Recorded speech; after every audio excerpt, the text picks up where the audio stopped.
सभी दोस्तों को प्रणाम करती हूँ। मैं हूँ कुसुम तिवारी, मेरे चैनल का नाम है कुसुम बहन तिवारी।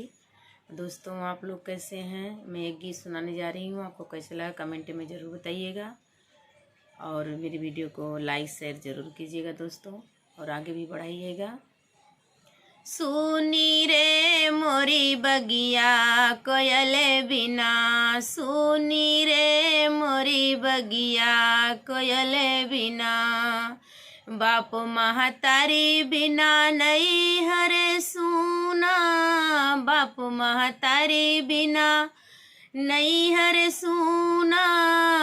सुनी रे मोरी रहिया बिरन बिना, सुनी रे मोरी रहिया बिरन बिना, सुनी रे मोरी बगिया कोयल बिना, सुनी रे मोरी बगिया कोयल बिना, सास ससुर बिना ससुरा सूना, सास ससुर बिना ससुरा सूना,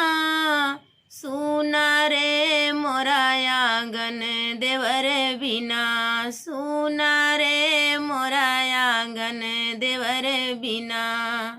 सुनी रे मोरी बगिया कोयल बिना, सुनी रे मोरी बगिया कोयल बिना,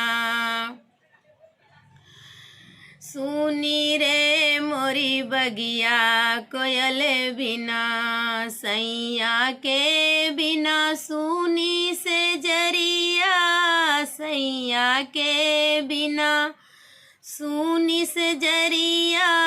सुनी रे मोरी गोदे ललन बिना, सुनी रे मोरी गोदे ललन बिना, सुनी रे मोरी बगिया कोयल बिना,